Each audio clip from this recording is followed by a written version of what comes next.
চলো চক্ষু দাদা, এবার আমাদের বেরিয়ে পড়তে হবে।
একদিন এই সংসার ছেড়ে যাওয়া নিয়ে, এখানে থাকা নিয়ে তোকে অনেক কথা বলেছি, তোকে আটকেছি, কিন্তু ভেবে দেখলাম নির্মা, এই সংসারে গোলক দাদায় পাক খেতে খেতে আমি আমার আত্মসম্মানটা খুইয়েছি, কিন্তু তুই তো খুয়াসনি, তাই তুই আমার গর্ব। তুমি আমাকে আশীর্বাদ করো জেঠি। আমি তোকে কি আশীর্বাদ করবো রে মা, আমি তোকে সম্মান করি। এই যে আত্মসম্মান খোয়াবি না বলে, ভালোবাসার ভিক্ষে চাইবি না বলে এক কাপড়ে এই বাড়ি থেকে বেরিয়ে যেতে পারছিস, এই তেজটা যেন বজায় থাকে। একজন মেয়ে হিসেবে আমি তোকে নমস্কার করছি মা।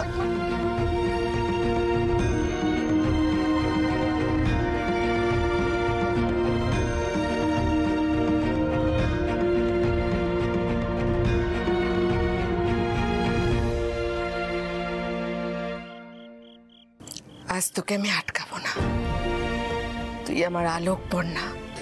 আজ যদি তোকে আমি আটকাই, তাহলে এই দত্ত বাড়ির অন্ধকারে তোর আলোটাও হারিয়ে যাবে।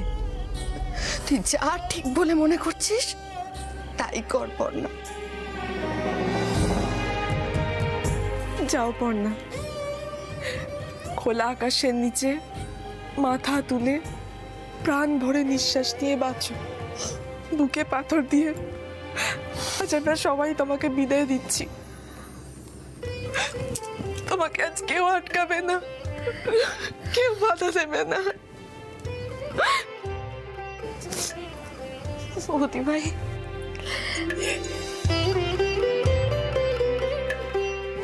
বর্ষা,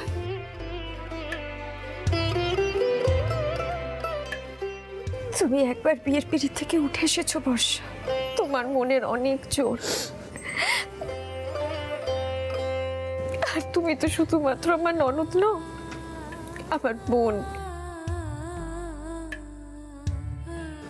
এই দত্ত বাড়িকে বদলানোর যে চেষ্টা আমি শুরু করেছিলাম, সেই কাজটা আমি তোমার হাতে দিয়ে যাচ্ছি বর্ষা, তুমি কিন্তু হাল ছেড়ো না।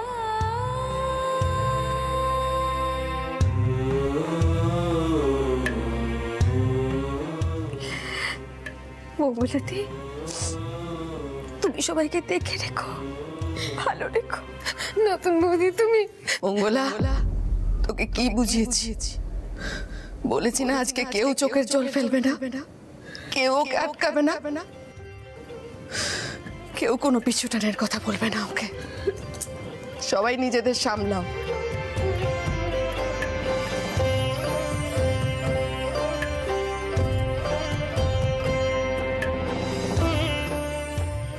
চলো আমরা সবাই প্রতিভাকে একটু এগিয়ে দিই।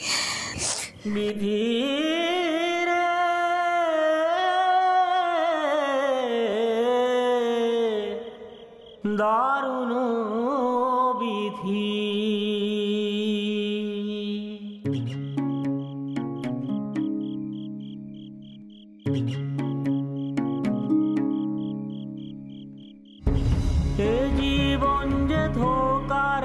মাটি, জনম মরণ ঘুরছে পাকে, সকাল রাতের যাওয়ায় আশায় জোয়ার ও ভাটার বাকে।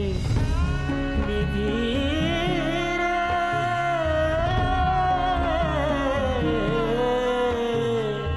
দারুণ বিধি,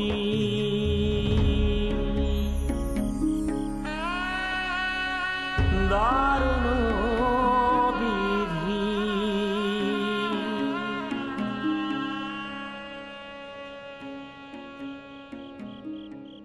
আসিস ছোটকা। যেভাবে লড়াই করে যুদ্ধ করে আমার জীবনে আলো নিয়ে এসেছিলে, তেমনি সব মানুষের জীবনে আলো ফিরিয়ে দাও। বেঁচে থাকো আলোকপর্ণা, বেঁচে থাকো।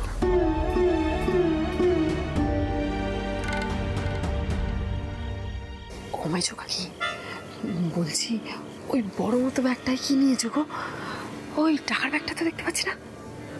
মৌমিতা ছাড়ো না, 10টা 5টা একটা জটা ইচ্ছে ব্যাগ নিক, শুধু ভালো ভালো বিদে হোক এই বাড়ি থেকে, আর যেন বাবুটার সামনে না যায়।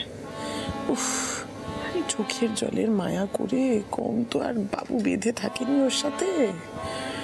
অনেক কষ্ট করে বুঝিয়ে সুঝিয়ে বাবুকে এত দূরে এনেছি মৌমিতা।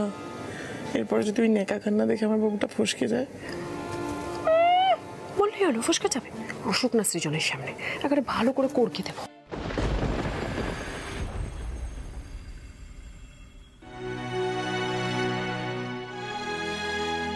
এ কি তোমার চোখে জল? আমার মেয়েকে আমি চোখের জলে বিদায় জানাবো? হ্যাঁ, আমি কি কাঁদছি? হ্যাঁ, আমি কাঁদছি? এই কেউ কাঁদবে না আজ এই বাড়িতে, কেউ কাঁদবে না তোমরা। আচ্ছা পর্ণা, ছেলে মেয়ে কি সবসময় বাপ মায়ের কাছে থাকে? তারা তো চাকরি করার জন্য হোক বা পড়াশোনা করার জন্য হোক দূরে যায়।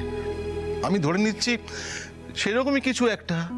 হ্যাঁ, আরে কুছ পরোয়া নেই, আমরা অন্য জায়গায় আড্ডা দেবো, অন্য জায়গায় দেখা করব।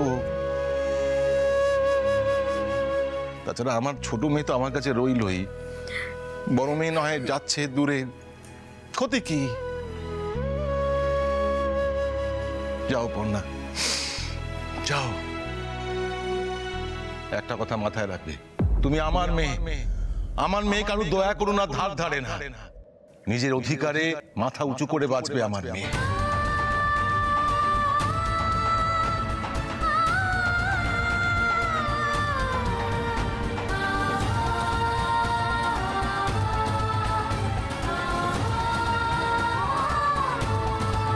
বলেছিলাম না পর্ণা, আজ কেউ তোকে আটকাবে না রে, কেউ না।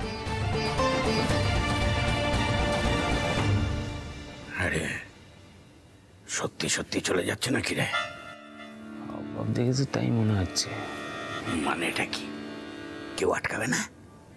সেটা তো আমারও অবাক লাগছে, তো কেউই আটকাচ্ছে না।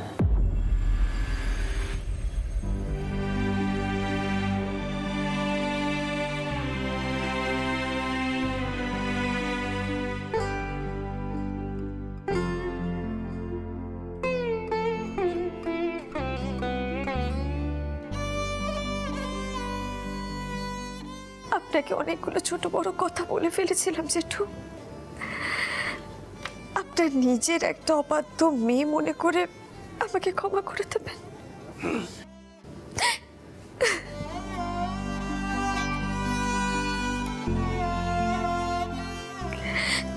দাদা, আপনার সাথে তো আমার কোনোদিনই মতের মিল হয়নি, অনেক ঝগড়া অশান্তি হয়েছে। তবে আপনি শুধু ভালো সময়গুলি মনে রাখবেন, কেমন? চলি।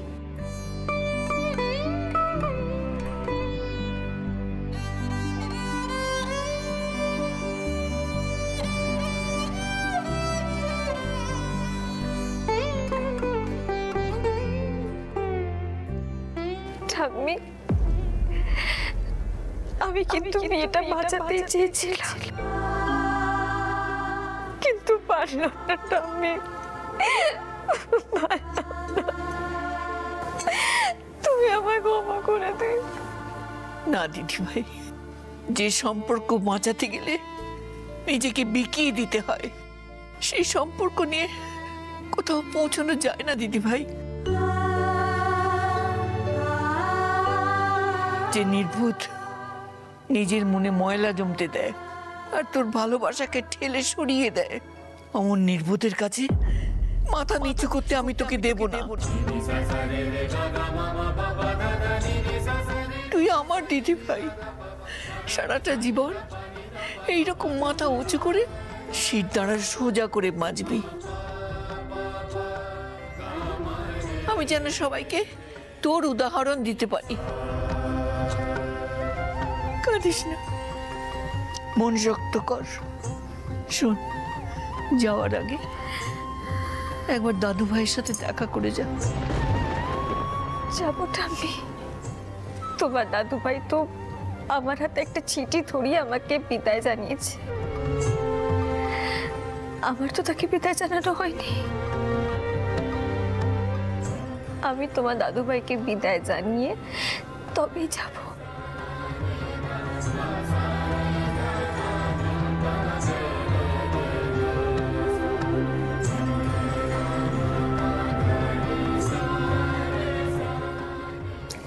মেজকি আসছে আসছে, চলো চলো চলো চলো।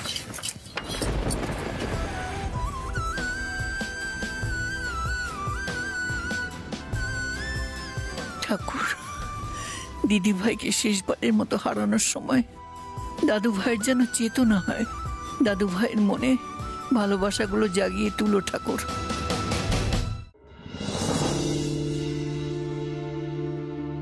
চলি দিদি, খুব বেশি না হলেও কিছু তো ভালো সময় আমরা একসাথে কাটিয়েছি, সেগুলোই না হয় মনে রেখো।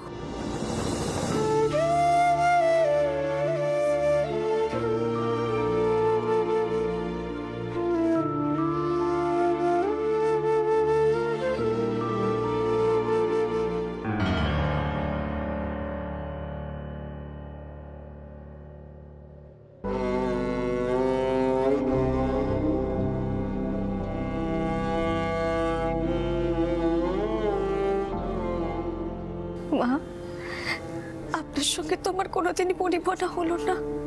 আপনি আমাকে আপনার মনে জায়গা না দিলেও আমি কিন্তু সবসময় আপনাকে নিজের মাই ভেবেছি। যাওয়ার আগে শেষ বেলায় আর মনে রাগ পুষে রাখবেন না আমার জন্য। চলি।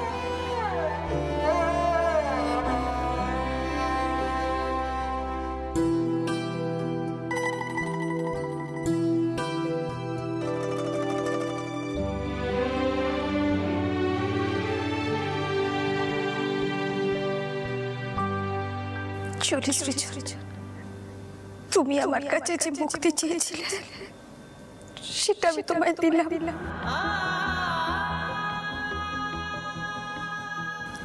আমি চলে যাচ্ছি।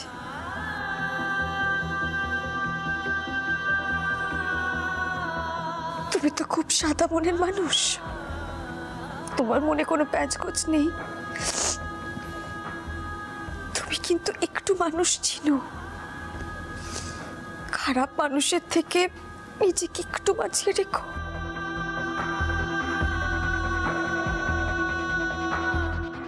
ভালো থেকো সৃজন।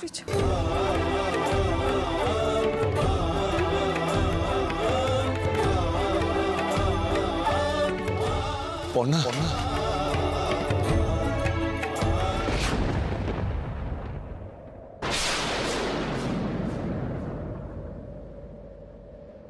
না না মা, পর্ণা কিন্তু চলে যাচ্ছে। ও কিন্তু সত্যি সত্যি চলে যাচ্ছে। মা, মা। আর না বাবু, আর না। অনেক কষ্টে এই অবধি আসতে পেরেছি, তুই আর নিজেকে দুর্বল করবি না। মা, আমি আমি একবার পর্ণার সাথে কথা বলতে চাই মা, একবার, জাস্ট। আপনি এরকম কেন করছেন সৃজন? আচ্ছা, পর্ণা যাতে এই বাড়ি থেকে চলে যায় সেই জন্যই তো আপনি উকিলকে দিয়ে চিঠিটা পাঠিয়েছিলেন, তাই না? বাবু, শ্যাম সুন্দর বাবু কিন্তু বারবার বলেছেন যে পর্ণা নানান রকম ছলচাতুরি করবে তোর মনটাকে দুর্বল করে দেওয়ার জন্য, নানান রকম অজুহাত করবে, কিন্তু তোকেই শক্ত হয়ে জুঝতে হবে। তুই নিজের মনকে আর দুর্বল হয়ে যেতে দিবি না বাবু। কেন, ঈশা তো বলছিল যে পর্ণা নাকি তোমায় বলেছে তুমি ভালো স্বামী নাও। আরে বাবা, তারপরেও তুমি কেঁদে ভাসাচ্ছ? কেমন পুরুষ মানুষ গো তুমি, কেঁদো না। ফাইনালি ইটস ওভার সৃজন, আজ আপনি মুক্ত সৃজন। পর্ণা এতদিন ধরে আপনাকে যে অপমান করেছে, লোকের সামনে যেভাবে ছোট করেছে, সেই সব যন্ত্রণা থেকে আজ আপনি মুক্ত সৃজন। আজ কষ্ট পেয়ে চোখের জল ফেলার দিন নয়, আজ এনজয় করার দিন। পর্ণার চোখের জলে ভুলে আপনি পুরনো সব কথা ভুলে যাবেন না সৃজন। I love you.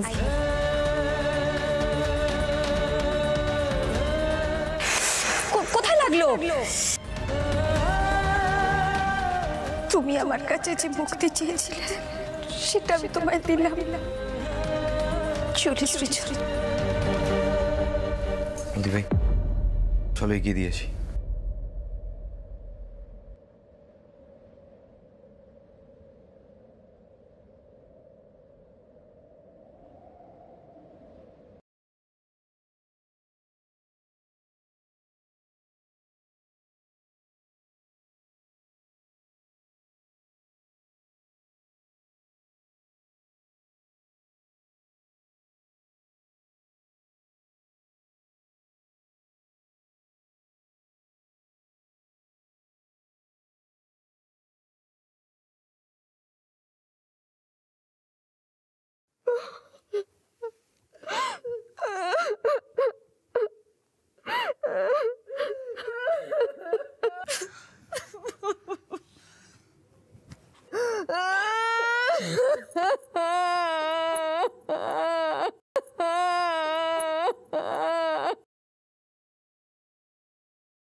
কোথায় যাবে বৌদি ভাই?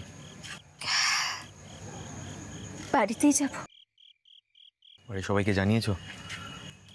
না, এখনো কাউকে জানাইনি, আর জানাতে এখন পারবো না। আসলে বাবা মা তো এখানে নেই, এখন দূরে আছে। সব কথা তো আর ফোনে বলা যায় না, তাই না? আর ওনারা যদি এখন এই কথাটা শোনেন খুব দুশ্চিন্তা করবে, ভেঙে পড়বে। তাই এখন আর কিছু বলবো না, আগে ওনারা ফিরুক তারপর। আমি তাহলে পিকলুকে একটা ফোন করি, ও তো বাড়িতেই হবে। না না, এখন পিকলুকে কিছু জানাতে যেও না, ওই কথাটা শুনলে খুব ভেঙে পড়বে গো। আমি ওকে পরে আস্তে ধীরে বুঝিয়ে বলবো, আগে দেখি পরিস্থিতি কি হয়। বৌদি ভাই তুমি এই ডিভোর্সটা এত সহজে মেনে নেবে? একবারও লড়াই করবে না? একবারও মেজদাকে বোঝাবে না যে ভুলটা ওর? চয়ন, তোমার মেজদা তো আর এখন ছোট নেই, সে তো বড় হয়েছে, বিয়ে করেছে, স্বামী হয়েছে। তোমার মেজদা যদি নিজে থেকে আমার স্বামী হতে না চায়, আমার দায়িত্ব নিতে না চায়, তাহলে সেখানে তো আমার কিছু করার নেই। আমি তো স্ত্রী হিসেবে টাকা, সম্পত্তি, গয়না হিসাবের উপরে অধিকার চাইনি। আমি শুধু অধিকার চেয়েছিলাম আমার স্বামীর ভালোবাসার উপর, তার সম্মানের উপরে, বিশ্বাসের উপর। আর সেই অধিকার তো আইনের লড়াই লড়ে পাওয়া যায় না চয়ন। তাই আমি এই ডিভোর্সটাতে আর কোনো বাধা দেব না। ওদের লয়ার আমাকে যেখানে সই করতে বলবে আমি সেখানে সেখানে সই করে দেব।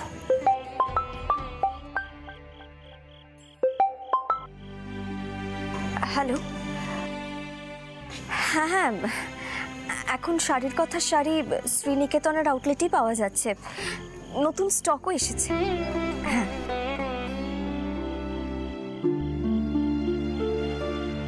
বৌদি ভাই এখনো শাড়ি কথার সাথে জড়িয়ে আছো? আমাদের ভুলে যাবে না তো? চয়ন, আমি তোমাদেরকে ভুলে যাব? কি বলছো বলো তো তুমি এসব? আর হ্যাঁ, একটা কথা কিন্তু মনে রেখো, তোমরা যখনই সময় পাবে তখনই কিন্তু আমাদের বাড়িতে চলে এসো। আমরা সবাই মিলে আড্ডা দেব, মজা করব, পার্টি করব, মনে থাকবে তো? প্রদীপ ভাই, সব না আমারই দোষ। আমার আর রুচিরা সম্পর্কটা যদি এই জায়গায় না যেত তাহলে তোমাদের সম্পর্কটাতেও এত তিক্ততা আসতো না। সব আমার দোষ প্রদীপ ভাই। চয়ন, এটা কিন্তু তুমি ভুল কথা বলছো। কোনো সম্পর্ক ভেঙে যাওয়ার পিছনে অন্য কোনো সম্পর্কর হাত থাকে না। আর একটা কথা, আমি যখন বলেছি যে আমি রুচিকে দত্তবাড়ির বউ করে পাঠাবো, তখন কিন্তু আমি আমার কথা রাখবই। আর এই যে তোমাদের বিয়েতে কিন্তু আমি নাচবো, বুঝেছ? চয়ন, চলো এবার আমরা এখান থেকে যাই। এরপরে যে আমি আর নিজেকে সামলাতে পারবো না। চলো।